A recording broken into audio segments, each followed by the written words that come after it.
On 13th December, 18 miners ventured into a 370-foot deep illegal rat hole coal mine in Lumthari village of East Jaintia Hills district of Meghalaya. 15 of them got trapped inside as water gushed into the sand mine from a nearby river. Almost a month later, there are still no signs of those men. Hope of rescue dwindles away with every passing second.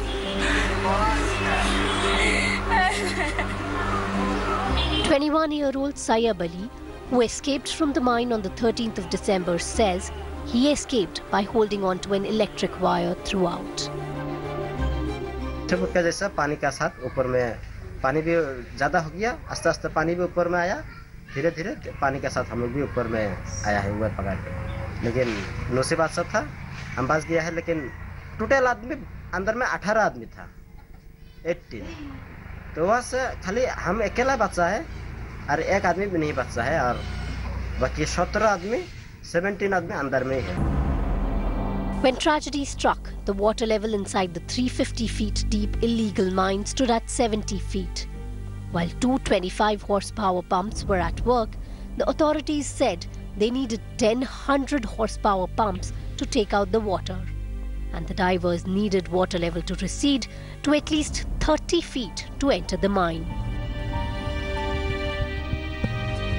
The government has announced an interim relief of ₹1 lakh each to the families of the missing miners who are fast losing hope. हम लोग 17-18 दिन से हम लोग को बस्ती का नाती का छोटा भाई का बस्ती का भतीजा देखने का इंतजार करता है। The nation that once prayed for 5-year-old Prince to be rescued from a borewell in Kurukshetra, and the media that covered that rescue operation 24/7 over 12 years ago, woke up to this tragedy much later. I feel very angry and I feel alienated. I think alienated is a better word because, you know, you look at the TV channels and all they have for you is politics and politics and more politics. And here, you know, people, they've been inside there since the 13th of December. Until date, we do not know what the exact situation is. We know they may be dead or they are dead unless by some stroke of fate they are still alive. But without food and water or air to breathe inside, I mean, can you imagine their plight? And is it because they do not belong to Meghalaya, or maybe because they have come from across the borders, that we are not bothered as a country, as a state even? I'm even blaming my own state government because they have been in denial all this time about illegal mining. This tragedy has actually called out the lie.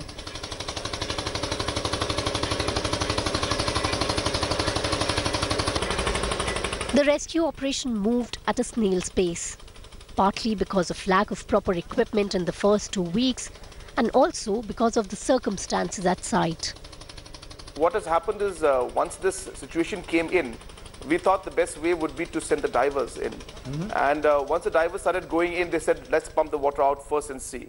So we started the process. So it's not that it has not been happening, it has been happening. But the scale at which it happened ultimately and the way we faced, it's really something that was unexpected. The kind of, you know, we thought that maybe the water will trickle in, or not trickle in, but through one source. So it'll be able to manage it. But that was not the case. So it was even higher and much more serious than anybody had anticipated, I should say.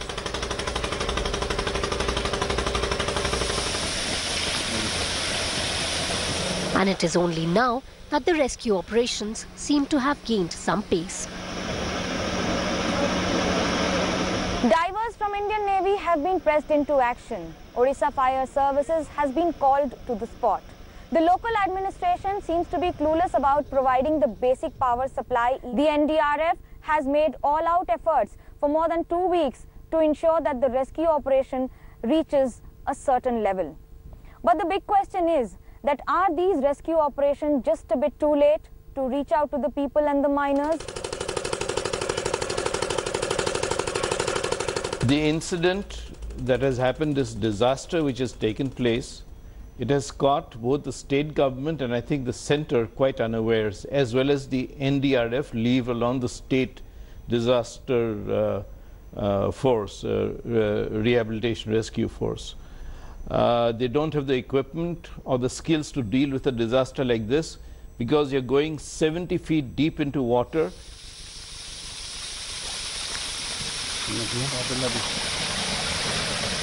Initially, only 2 low-power pumps were on hand to drain the water. But after 15 days, 10 high-powered pumps and additional rescue teams were finally airlifted by Indian Air Force's C-130 transport aircraft from Bhubaneswar to Guwahati.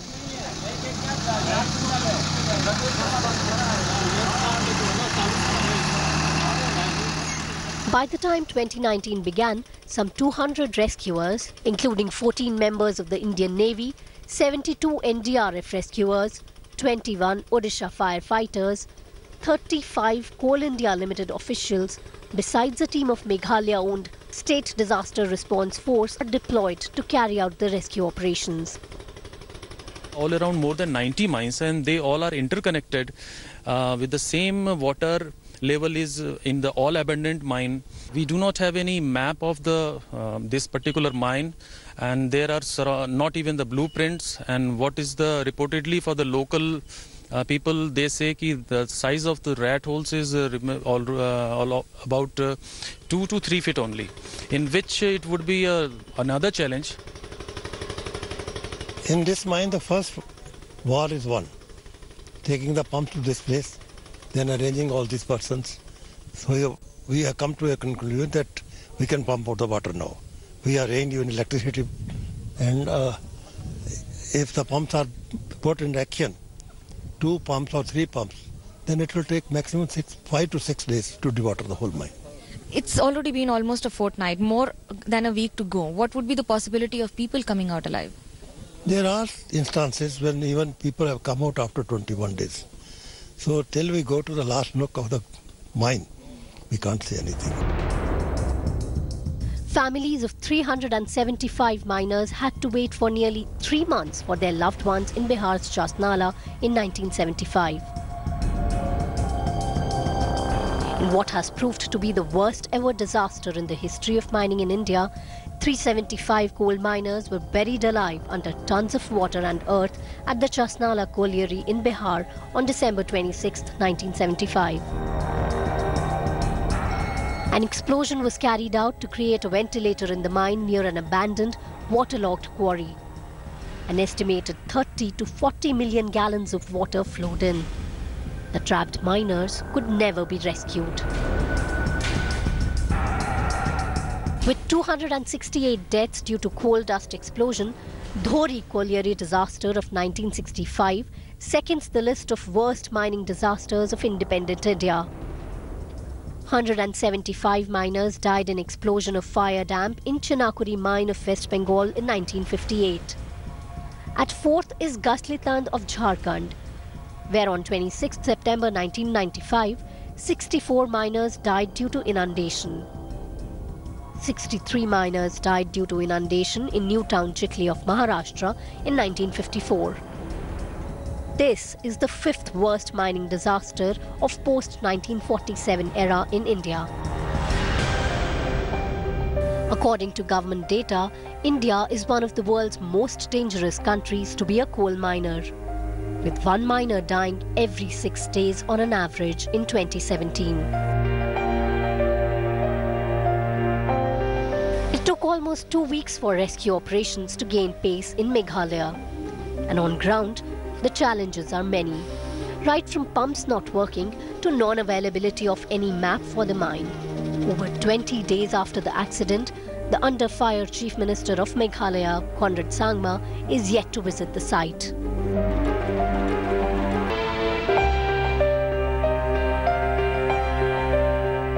In the world's 3rd largest coal-producing nation, where coal supplies 60% of the country's energy needs, clearly the coal industry is poorly regulated.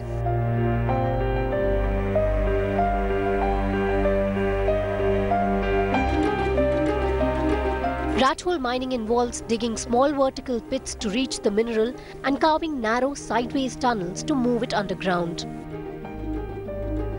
It's somewhere between two rock stones that they find a layer of coal. And that is as small as a human being to just crawl and enter into. And that is what makes it so difficult. It's a rat hole because it's a vertical drop, and then 70 feet down there are a bunch of seams which are being worked by people who can, by holes in which people can go horizontally. It's about 1 to 2 feet high. That's why they're called rat holes. So think of that being multiplied, and you think the government doesn't know about it? Chief ministers, former ministers, there's a huge nexus in this whole thing in Meghalaya and in other states. How little children of 13 and 14 years are sent down, because that is the kind of girth you need to be able to go down and to then slide in horizontally into those rat holes and drag out the coal after digging it. It can't hold a big person, you know, a tall, big-built person. So this has been going on. This technique was banned in the state by the National Green Tribunal as far back as 2014. But the ban has remained only on paper. This has happened not for the first time. It happened in 1992, it happened in 2012.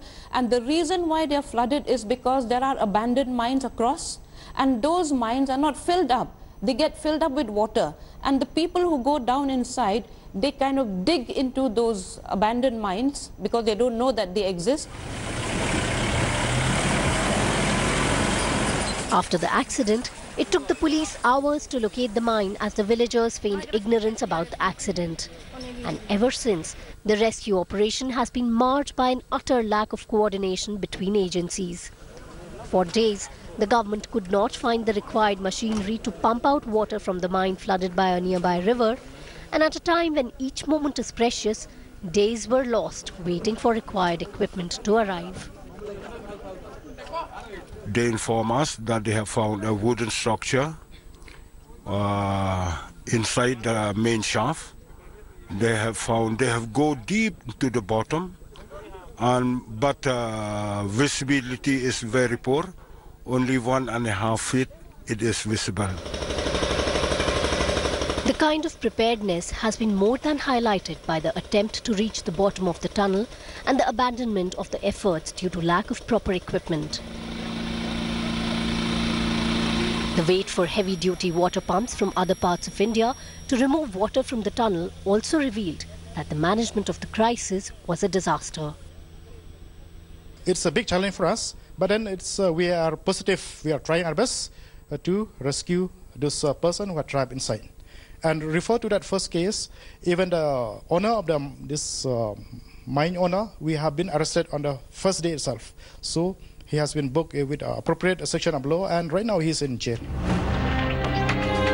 Meanwhile, Prime Minister Narendra Modi and the ruling Bharatiya Janata Party in Meghalaya have been accused of ignoring the crisis and simply not doing enough to save the trapped miners. While the rescue operations were underway, the Prime Minister was inaugurating a bridge over the Brahmaputra River in Assam nearby, sparking criticism from the opposition Congress party. The state's Chief Minister Conrad Sangma has countered the comments by saying that both the administration and the NDRF have been working hard to find the miners. Maybe a lot of people might say many things, but I can tell you and assure you that the NDRF and the state government has really put in a lot of effort. I have been monitoring the situation myself and personally speaking to the SP and the DC and the NDRF people almost on a daily basis.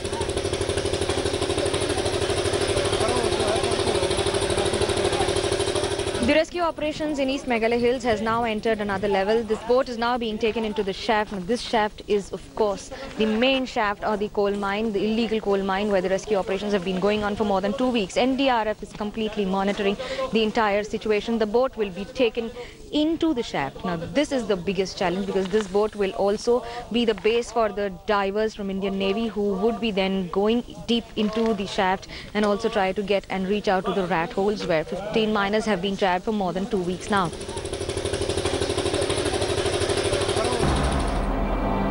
Hearing a plea on the issue, the Supreme Court too pulled up Meghalaya government, demanding accountability and questioning the delay in rescuing the trapped miners.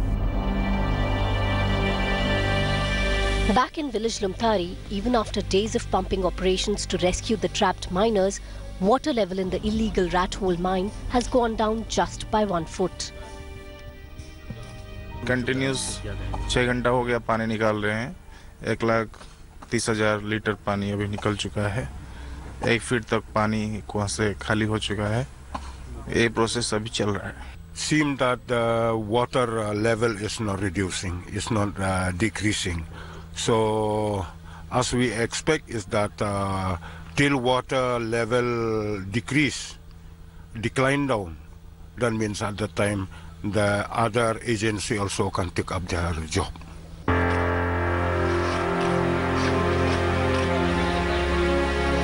It's been over 20 days now and the rescue efforts are on.